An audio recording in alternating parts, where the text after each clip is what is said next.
De lunes a jueves, la mañana desde Berazategui, con el periodista Alberto Sabini. La mañana desde Berazategui. 11:29 en nuestra ciudad y sus alrededores, temperatura actual 16 grados 5 décimas, sensación térmica 16 grados 5 décimas, humedad 75%. Muy bien, y hoy vencen todos los plazos, ¿no? Para las apelaciones, en lo que hace a recuperar candidatos, a dar de baja candidatos, trabaja a destajo la Junta Electoral de la Provincia de Buenos Aires, trabaja a destajo el Juzgado Federal con competencia electoral de la Ciudad de La Plata, a cargo del doctor Culota. Y ahora vamos a hablar con un candidato que va a la cabeza de la lista de diputados nacionales por el partido Bandera Vecinal, nada más ni nada menos que el doctor Alejandro Biondini. Alejandro, buen día, ¿cómo le va? ¿Cómo le va? Muy buenos días. Dos cosas nada más aclararle, una que no soy abogado, es simplemente un ciudadano, lo mío está, el que es abogado es mi hijo. Yo me dedico a la parte de lo que sería, en la parte personal o particular, administración de sistemas, estoy más bien en el campo informático, digamos. Uh-huh. Y después nosotros en estas elecciones vamos junto, o sea, nuestro partido es el partido Bandera Vecinal, y vamos en un frente con el partido Gente en Acción, y entre ambos configuramos o constituimos el Frente Patriota Bandera Vecinal. Bueno, pero antes que nada, saludar a toda la audiencia de FM del Este, y bueno, la verdad que es un gusto poder conversar con usted. Igualmente, Alejandro, pero ya decía Perón, y peronistas somos todos, así que en este país también casi todos somos abogados. Sí, la verdad que es cierto, aunque bueno, los abogados no tienen demasiada buena fama, ¿no? No, bueno. Cuénteme, ¿cómo se está preparando para estas elecciones, Alejandro? Mire, muy bien, por un lado estamos contentos porque nosotros para estas elecciones presentamos candidatos en la provincia únicamente en el orden federal, es decir, candidatos a senadores nacionales y a diputados nacionales. Uh-huh. Se ha consensuado una lista de unidad en la lista de diputados. Bueno, ahí yo tengo de alguna forma el honor y la responsabilidad de poderla encabezar, y el Frente, digamos, acordó realizar una primaria a través de 6 candidatos o 6 listas en la parte de senadores, y estamos muy tranquilos y muy contentos porque, bueno, del total de los candidatos, de los 69 candidatos, la justicia aprobó un 100%, así que estamos bien con las listas, estamos con todos los candidatos consolidados y bueno, preparándonos para el desafío del 13 de agosto, ¿no? Uh-huh, uh-huh. Qué difícil se hace en este país ser nacionalista, Alejandro, ¿no? Sí, porque yo lamentablemente creo que es uno de los pocos casos en el mundo que uno dice nacionalista y hay por lo menos un sector mediático, incluso hasta podríamos decir también algún sector de la sociedad que empieza con ese tema de nacionalista con C, nacionalista con Z y todo ese tipo de cuestiones, como yo siempre digo, bueno, basta ver el diccionario de la Real Academia Española que la palabra nacionalista se escribe con C, uh-huh. Y además porque si uno va a la definición original de lo que es el nacionalismo, que es, como alguien lo dijera, la concepción argentina de lo argentino y del mundo, uh-huh. En función de lo argentino, ¿no? Parece una redundancia, pero nosotros no podemos analizar la realidad de nuestro país y la realidad mundial como no sea desde nuestra condición de argentinos, es decir, no la podemos imaginar ni como franceses, ni como suecos, ni como ecuatorianos. Uh-huh. Y por el otro lado, ser nacionalista significa analizar o pararse frente a toda esa realidad en función de los intereses nacionales. Uh-huh. Eso para nosotros es un nacionalista, por lo tanto, sería contradictorio ser un nacionalista argentino y querer repetir cualquier experiencia extranjera, sea del presente o del pasado. Uh-huh. Pero bueno, sobre eso existen muchos prejuicios, digamos, y en lo particular, además, yo soy un hombre que provengo claramente de una militancia dentro del movimiento nacional. Me inicié desde muy joven en el peronismo y yo rompí con lo que sería la estructura formal del PJ, a diferencia de lo que hicieron otros de mis muchos compañeros que decidieron permanecer, prácticamente al día siguiente de que Menem, digamos, hace esa famosa conferencia en el Hotel Presidente y presenta una plataforma o adelanta una acción de gobierno que contradecía totalmente lo que habíamos trabajado en la campaña electoral. Yo venía trabajando ya desde la Juventud Peronista, y habíamos trabajado en esa campaña con el doctor César Arias, incluso con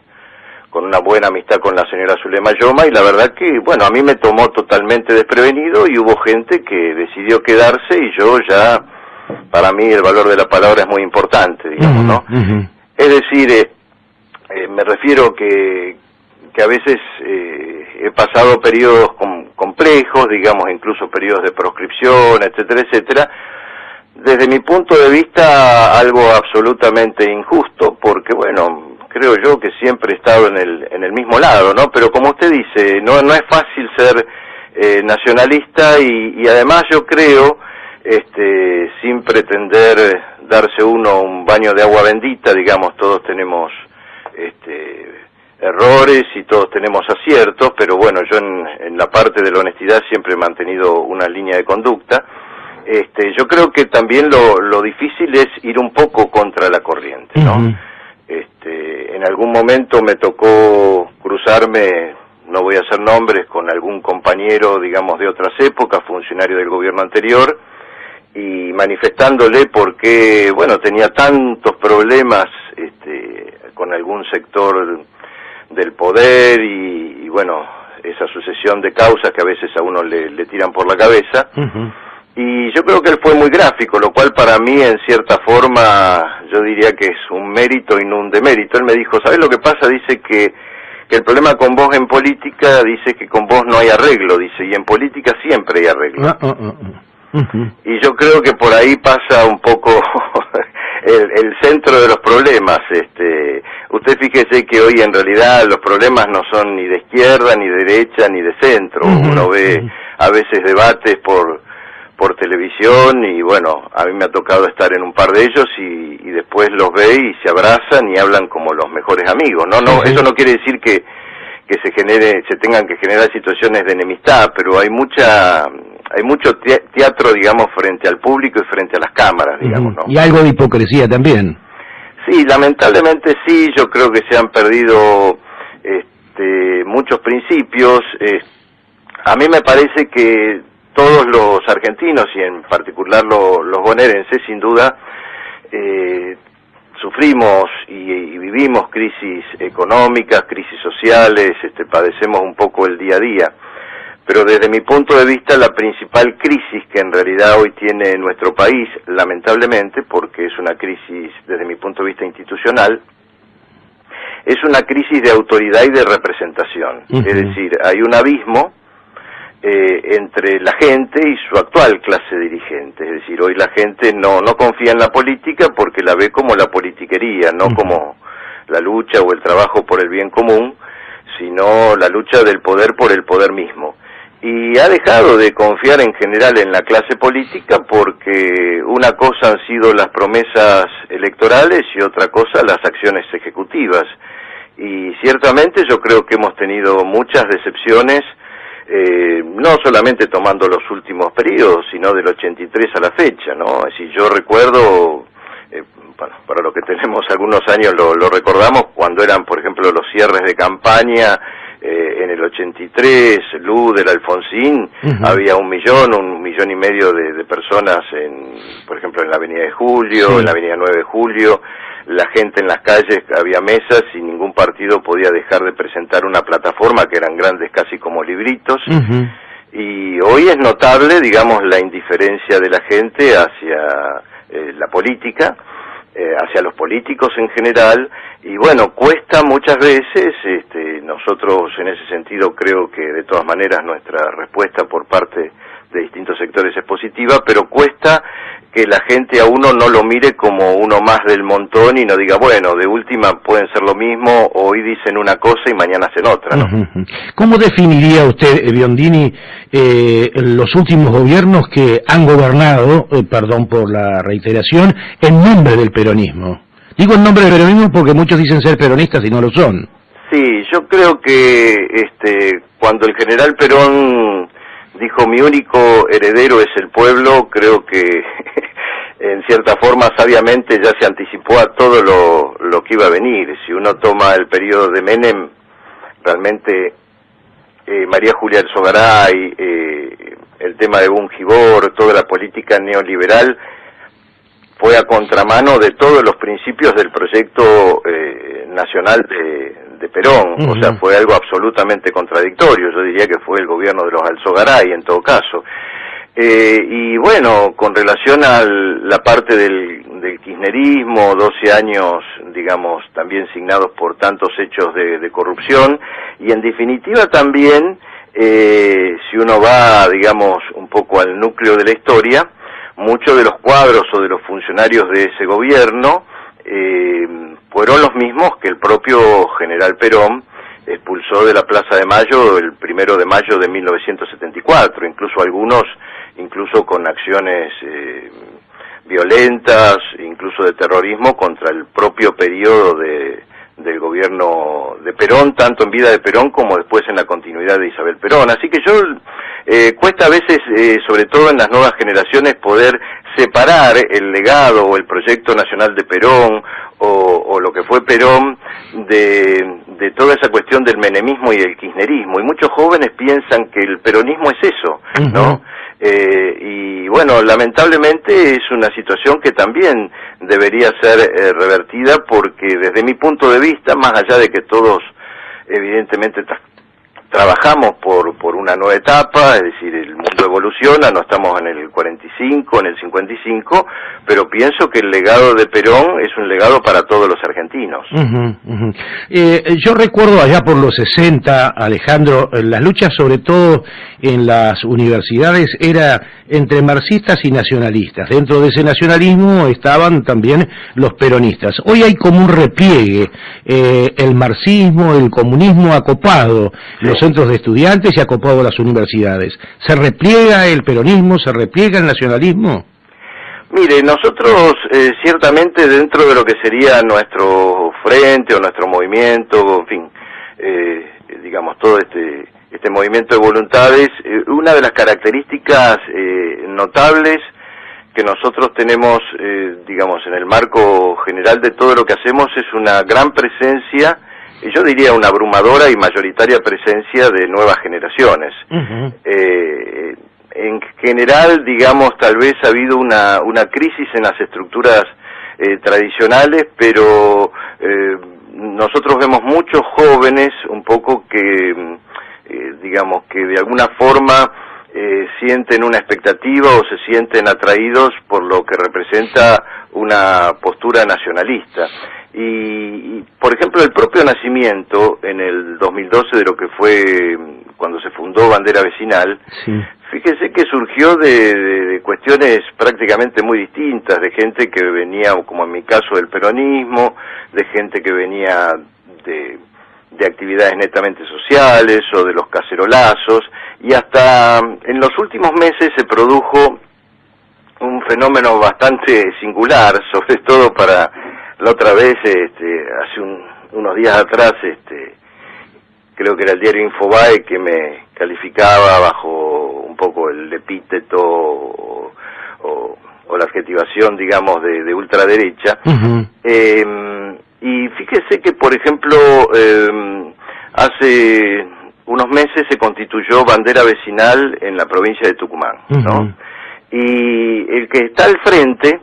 se llama Gustavo Urquiza y es un ex congresal bastante conocido en la provincia que rompió con el Partido Socialista de Tucumán, con todo un grupo de socialistas un poco hartos así de los manejos también, de acuerdo a lo que ellos decían, turbios de ese sector, digamos, y se dieron cuenta por principios o cosas que leían también de nuestro partido, que ellos eran en realidad nacionalistas con un profundo contenido social. Entonces, lo que nosotros estamos viendo es un fenómeno que por ahora, es cierto, no es masivo, pero es creciente, de sectores que están de alguna forma saltando la tranquera de los partidos o de las organizaciones tradicionales y se ubican en lo que nosotros llamamos una cuarta posición, es decir, que nosotros la podríamos definir así, como un nacionalismo con un profundo contenido social que no se ubica ni a la izquierda, ni a la derecha, ni al centro de todo este sistema de decadencia y de corrupción, sino en la vereda de enfrente, no del sistema democrático, ¿no? Sino del sistema de decadencia y de corrupción. Entonces nosotros, la verdad que a la gente no le preguntamos de dónde viene, mientras venga de un fin honesto, no importa si viene de derecha, de izquierda, de otra experiencia, sino a dónde quiere ir. Y en la medida que compartamos ese mismo destino, decimos, bueno, vamos juntos. Y así está pasando de a poquito, no solamente en las estructuras territoriales, sino también en distintos, incluso centros educativos, distintos espacios, digamos, de formación de la juventud. Lo que pasa es que la diferencia nuestra es que nosotros no, o sea, nosotros tenemos el concepto de que, digamos, un poco a la escuela y a la universidad se va a estudiar, digamos, ¿no? Entonces, nosotros tenemos bastantes simpatizantes en todos esos aspectos, en todos esos ámbitos, pero no llamamos a la sindicalización de los estudiantes, ¿me comprende? Entonces, tal vez no se note en el sentido de que no se conforman agrupaciones, por lo menos de nuestro lado, nacionalistas para intervenir en elecciones. Algunos nos dicen que a lo mejor deberíamos hacerlo, pero nos parece que, sobre todo con la experiencia de otros tiempos, se desnaturalizó bastante un poco la participación de las juventudes. Y en el ámbito secundario, donde ahora además el tema es tan difícil, porque se ha perdido el concepto de autoridad hacia los docentes, donde hoy ser docente es un trabajo insalubre, porque no solamente hay problemas con los alumnos, sino además a veces con los padres, y los docentes muchas veces ni siquiera tienen el respaldo de las autoridades. Nosotros lo que inculcamos en la juventud es que estudien, que trabajen, y en el tiempo libre que tengan, mientras eso no afecte ni su estudio ni su trabajo, participen y militen, porque ya tenemos demasiados jóvenes que no estudian ni trabajan. Biondini, su partido, el partido Bandera Vecinal, ¿es un partido antisemita? No, de ninguna manera. Nosotros no somos, o sea, no sostenemos la discriminación contra ningún sector ni por ningún tipo de cuestiones. Mire, lo que pasa es lo siguiente, acá yo, digamos, es como decían nuestros abuelos, ¿no? Es decir, hay temas que parece de los que no se puede hablar, digamos, ¿no? Entonces, bueno, yo ahora ya me he dado cuenta que lamentablemente en la Argentina, a excepción de espacios como puede ser el de ustedes, en la radio y otros medios que no son la mayoría, lamentablemente, hay temas de los que no se puede hablar. Y bueno, yo siempre fui un claro defensor, por ejemplo, de los derechos del pueblo palestino, de la causa palestina, y me metí, digamos, de alguna forma con todo el tema de la violación de los derechos humanos y ciertos atropellos que ha habido en Israel, digamos, y el problema es que para ciertos sectores, digamos, del sionismo,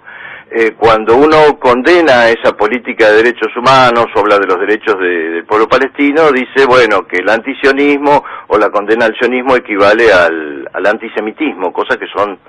dos cuestiones absolutamente diferentes, porque yo en lo particular estoy en contra de cualquier postura racista, antisemita o como se le quiera llamar. Pero bueno, a mí me estigmatizaron, sobre todo de más joven, y bueno, me gané, si se quiere, el concurso de una cantidad de factores, como yo como yo alguna vez dije, mi problema es que lamentablemente nunca he tenido enemigos chicos, y también en general a veces a uno,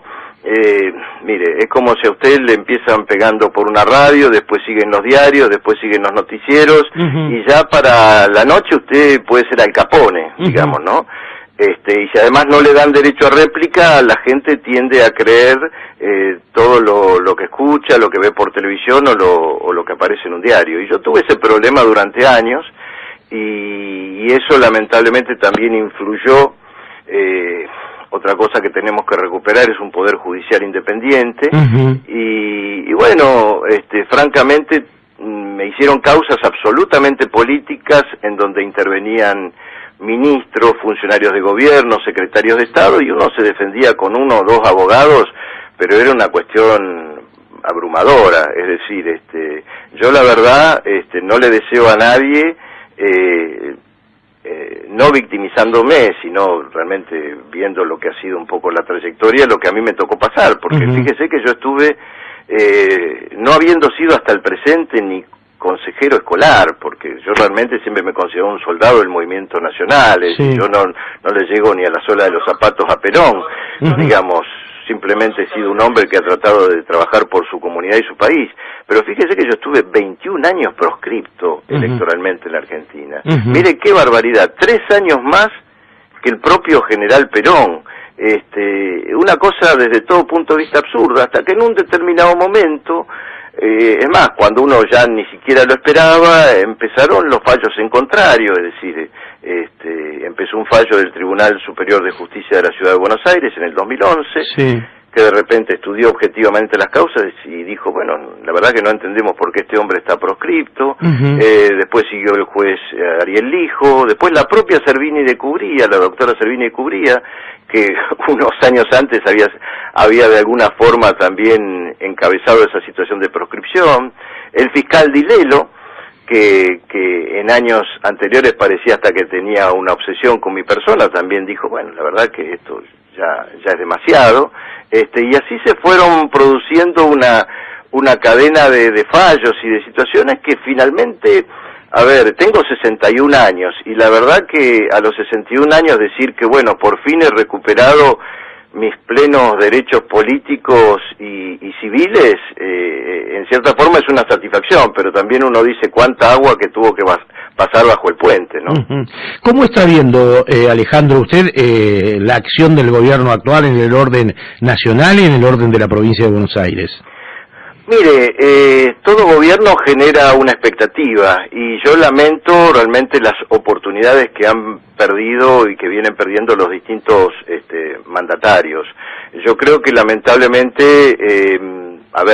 yo no ubico francamente ningún cumplimiento de las promesas electorales que hizo Macri al momento de ser candidato, desde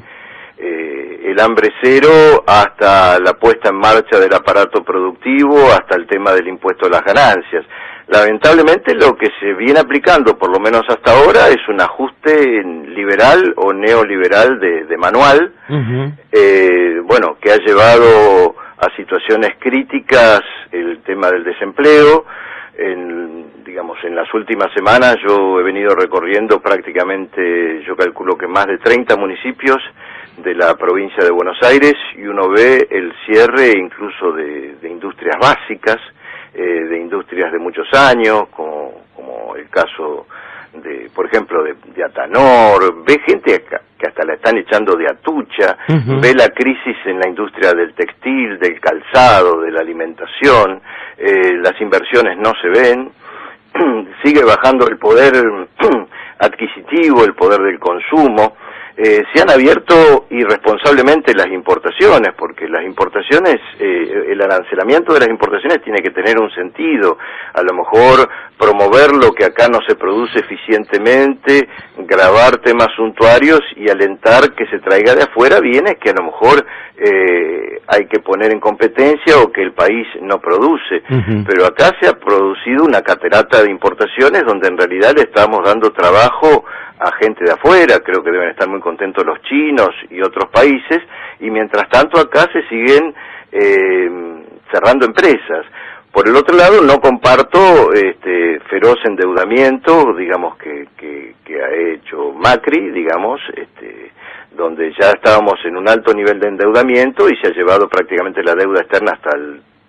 hasta 300.000 millones de dólares, con bonos a 100 años.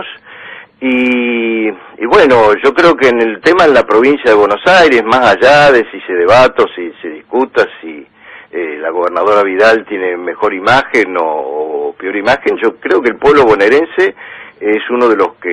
o el pueblo que más está sufriendo prácticamente, no solamente esos temas, sino el tema de la inseguridad. Mire, me tocó ir por la Ruta 7 hace pocos días atrás, camino a Junín, y uno ve campos que se han transformado en centros de pesca, pero no como si uno lo dijera como algo en broma. Sí. Uno ve el agua todavía hasta las aspas de los molinos, gente pescando al costado, patos, en fin, millones de hectáreas, y se dice que iba a haber obras coordinadas, plan hídrico, y bueno, eso no aparece. A mí me parece que ciertamente, más allá de que, bueno, usted lo sabe, mi posición es absolutamente contraria a lo que fue el régimen anterior, pero en algunos aspectos yo digo que parecen dos caras de la misma moneda, porque ahora todo el mundo se rasga las vestiduras por el tema de Debido, yo creo que hace rato que tendría que haber estado preso. Cristina Kirchner se presenta como candidata con 100 causas judiciales en las cuales está imputada, y es como que parece que ahora descubren la corrupción, y uno toma casos como el de Odebrecht, el del soterramiento del Sarmiento, y uno se encuentra con que, bueno, mientras era Debido ministro de Obras Públicas, el que hacía negocios en el tema del soterramiento y el que recibía también coimas por parte de Odebrecht era el grupo IEXA, que dirigía el primo de Macri, y ahora pusieron un testaferro. Y uno los encuentra en muchos negocios conjuntos en las obras públicas, y finalmente uno se da cuenta que entre bueyes no hay cornada, y son dos caras de la misma moneda. Ahora esto es discúlpeme la expresión, es un gran circo electoral, porque también yo pienso que desde el aspecto de Durán Barba se han dado cuenta que, bueno, no tienen mucho para mostrar, y lo único que les queda es la dialéctica de decir, bueno, nosotros somos los buenos y fíjese los malos que hubo antes. Es decir, al gobierno que no tiene logros económicos y sociales para mostrar, le conviene, digamos, mostrar como el pasado, diciendo, si no nos votan, mire que vuelve este pasado de corrupción. Y al kirchnerismo, que realmente no ha dejado hecho de corrupción sin cometer, le conviene la dialéctica como diciendo, miren el ajuste neoliberal, y por lo menos con nosotros, qué sé yo, aunque sea comían. Y yo creo que es un matrimonio de conveniencia, pero francamente por ninguno de esos dos caminos, de esa falsa dialéctica, está la solución. Yo creo que son proyectos que lamentablemente han fracasado, y fíjese que la dialéctica con el resto, más allá de que uno pueda tener un mejor o un peor concepto, bueno, Massa en su momento fue jefe de gabinete de los Kirchner, parece que en esa época él no vio nada, y por el otro lado Randazzo viene a ser ministro de Interior y de Transporte, o sea que si uno analiza el debate sobre estas cuatro fuerzas en las cuales parecen embarcarnos todos los días, si es una u otra, en definitiva han sido parte de la misma estructura oficial, o han sido socios en determinadas cuestiones. Por eso nosotros lo que planteamos es un camino distinto, es un camino de un patriotismo, de un nacionalismo, de gente realmente con las manos libres, con las manos limpias, con gente nueva, y bien, evidentemente nosotros, no tenemos encuestas, no podemos decir hasta dónde podremos llegar en el marco de la respuesta de la soberanía popular, pero francamente el clima que estamos viendo es un clima creciente, es el comienzo de un camino. Nosotros aspiramos desde luego a que el Frente Patriota no solamente supere las primarias, sino que podamos constituir,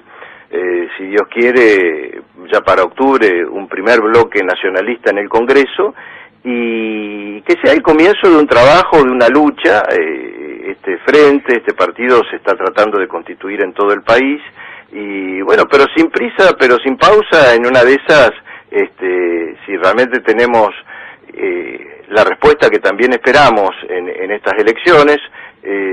bueno, tal vez podamos incluso en el 2019 tener la posibilidad de presentar una alternativa en el orden presidencial. Finalmente, Alejandro, ahora que se está hablando de tanto que los fueros, los no fueros, que lo podemos llevar, que no lo podemos meter preso al exministro, yo sigo leyendo y releyendo los dos artículos al respecto de la Constitución Nacional, que son el 68 y el 69. Y acá lo único que encuentro es que nadie puede ser molestado, ni diputados ni senadores, por sus opiniones o discursos, pero no dice que puedan robar. Claro. No, además el artículo 16 dice que todos los ciudadanos debemos ser iguales ante la ley. Mire, en mi caso yo vengo predicando desde hace años que esto no es una monarquía, acá no hay una especie de clase privilegiada que llega por sangre o por herencia,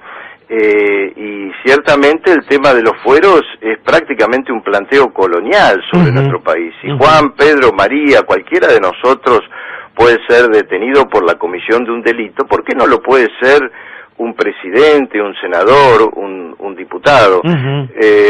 Nosotros hemos tomado una actitud, desde luego sabemos que la mayor parte se va a oponer, aparte en el caso de entrar vamos a ser una minoría de minorías, pero sí, digamos, hemos establecido un claro compromiso con todos y cada uno de los candidatos que en caso de ser electos,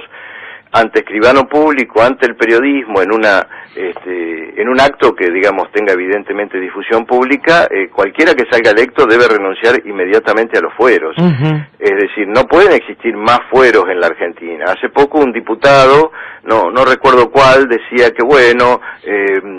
por lo menos que renunciaran a los fueros, que no hubiera fueros por los hechos del pasado, y yo digo no, por los hechos del pasado, por los hechos del presente y por los hechos del futuro. Yo creo que acá el problema es que esta clase política o muchos de estos, digamos, personajes que uno ve, se autoasumen o creen que son personas extraordinarias con responsabilidades comunes, y lo que ellos se olvidaron es que ellos son personas comunes o ciudadanos comunes con responsabilidades extraordinarias. Es decir, si todos tenemos que rendir cuentas ante la ley, en el pago de impuestos, desde el monotributista hasta el empresario, hasta el trabajador, de cualquier rubro, ¿por qué tienen que existir privilegios? Y juntamente con el fin de los fueros,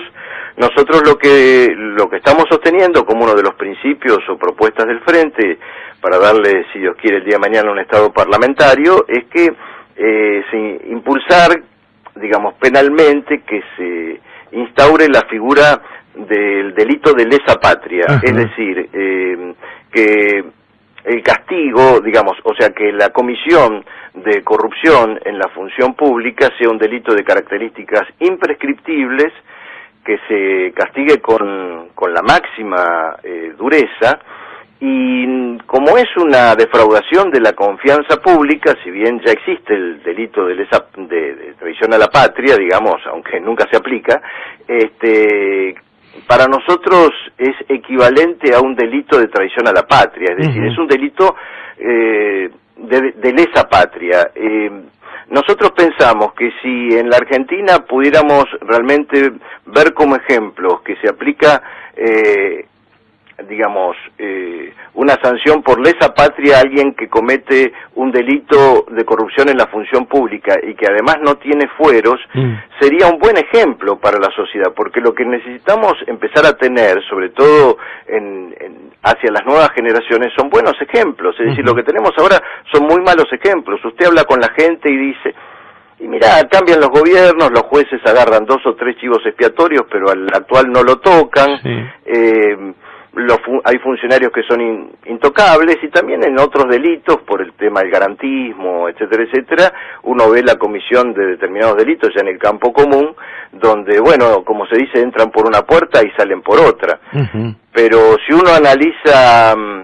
mire, cuando uno ve que alguien está distribuyendo droga en la esquina de la casa o en el barrio, como se ha ido formando las redes del narcotráfico, más cierta impunidad con delitos comunes, es cierto, hay corrupción en todos lados, puede haber zonas liberadas, etcétera, etcétera, pero siempre finalmente, digamos, en el punto vértice, digamos, de ese espinel, hay una mano o un poder político. Es decir, no, en la Argentina no habría narcotráfico, no habría impunidad en el delito sin corrupción política. Mientras no resolvamos el tema de la corrupción política, tampoco vamos a resolver el problema de la inseguridad, que es la principal preocupación que todos tenemos. Ya lo creo. Alejandro Biondini, le agradezco mucho la deferencia de habernos atendido, suerte con el Frente Patriótico y le mandamos un abrazo. Muchas gracias, el agradecido soy yo y bueno, lo mejor para ustedes y realmente muchas gracias por la posibilidad de expresarme. Hasta cualquier momento, Alejandro. Hasta pronto, hasta luego. Adiós. Gracias. Alejandro Biondini es el jefe del Partido Nacionalista en la Argentina, formador del Frente Popular y va a elecciones en las PASO como candidato a diputado nacional.